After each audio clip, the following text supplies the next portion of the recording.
प्रिय क्रांती मित्र हो, जय भीम, जय अशोक, जय संविधान, जय भारत.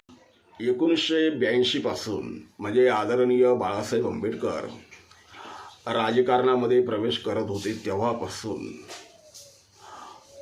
आदरणीय प्रकाशजी आंबेडकरांचं राजकारण मी अत्यंत जवळून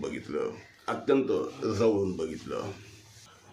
खरं पाहिलं तर आदरणीय बाळासाहेब आंबेडकरांचं बोट धरून त्यांच्या राजकीय आणि सामाजिक लढ्याकडे पाहूनच माझ्यासारखा व्यक्ती सामाजिक आणि राजकीय आंदोलनामध्ये सहभागी झाला. आणि त्यामुळे बाळासाहेब आंबेडकरांचं पहिल्यापासून जे 1982च्या दरम्यानपासूनचं राजकारण हे आम्हाला अवगत आहे.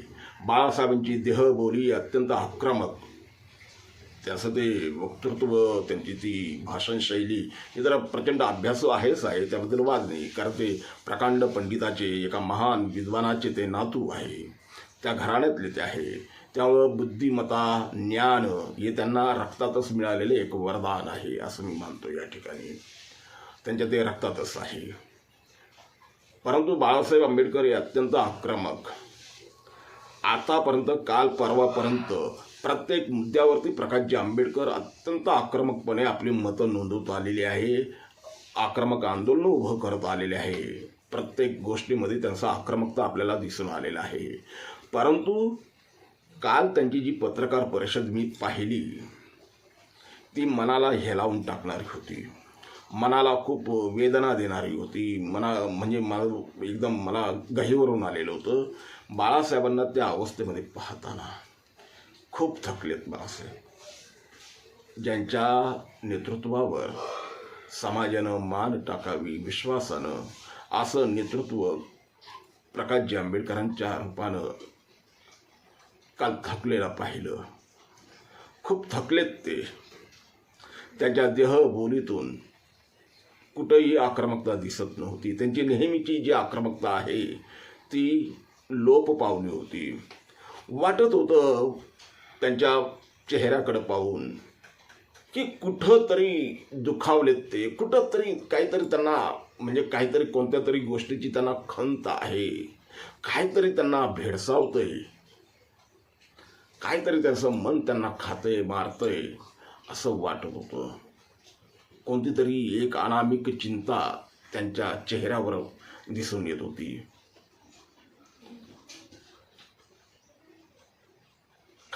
काय कशानं बाळासाहेब दुखावले असतील, कशानं बाळासाहेबांमध्ये त्यांच्या आक्रमकतेमध्ये एवढा सैलपणा आला. कुठेही त्यांची आक्रमकता मला काल त्या मुलाखतीमध्ये दिसत नव्हती. त्यांच्या देहबोलीमध्ये नव्हती, त्यांच्या भाषा शैलीमध्ये देखील नव्हती. नाहीतर प्रत्येक मुद्द्यावरती बाळासाहेब अत्यंत आक्रमकतेनं हल्ला करतात. काल तसं वाटत नव्हतं.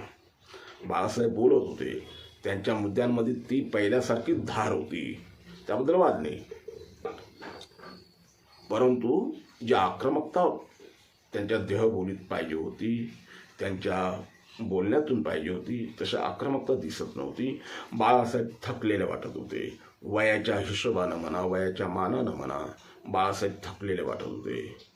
जनतेला एवढंच आव्हान आहे या व्हिडिओच्या माध्यमातून, आपला नेता थकलाय, नेत्याला आणखीन दुःख देऊ नका. त्याच्या मनाला वेदना होतील, त्याला वाईट वाटेल, असं कोणतंही कृत्य आपल्या हातून घडता कामा नये. आदरणीय बाळासाहेब आहे, समाजाचा श्वास आहे, समाजाचा ध्यास आहे.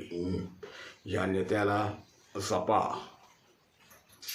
कारण तुमच्या आमच्या अधिकाराची उर्वरित लढाई हा एकटा माणूस लढतोय. तुमच्या आमच्यासाठी कोणीही धावून येत नाही. एक आंबेडकर घराणं सोडलं तर मग ते प्रकाशजी आंबेडकरांच्या रूपानं तर लढतंय, परंतु आनंदराज आंबेडकर साहेबांच्या रूपानं देखील ते लढतंय. हिंदू मिलचा जो लढा आनंदराज साहेबांमुळं आपण यशस्वी करून दाखवला हे आपल्याला विसरता येणार नाही. आणि म्हणून ह्या घराण्याच्या पाठीशी निर्णय, आपल्याला माहिती आहे, हे घराणं, आंबेडकर घराणं कोणताही निर्णय, कधीही गलत निर्णय, अयोग्य निर्णय घेऊ शकत नाही.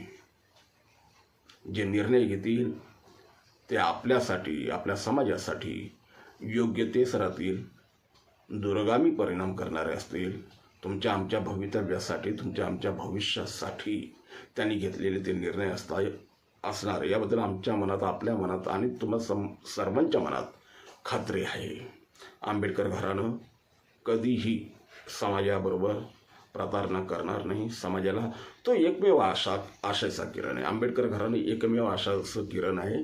त्या घराण्याशिवाय समाजाला, बहुजनांना पर्याय नाही, आम्हा भारतीयांना पर्याय नाही. आपल्या आंबेडकरी घराण्याचं नावलौकिक राखण्याचं काम हे आपलं आहे. आपल्या आंबेडकरी घराण्याला साथ देणं हे आपलं आद्य कर्तव्य आहे आणि ते आपण निभावलंच पाहिजे. एवढं सांगण्यासाठी मी हा व्हिडिओ बनवला आहे. जय भीम. प्रिय क्रांती मित्र हो, भीम पॅंथर या आपल्या हक्काच्या यूट्यूब चॅनलला कृपया सबस्क्राईब करून आम्हाला विषमतावादी शक्तींच्या विरोधात लढण्यासाठी बळ द्या, शक्ती द्या, ऊर्जा द्या. कमेंट करा, लाईक करा, शेअर करा.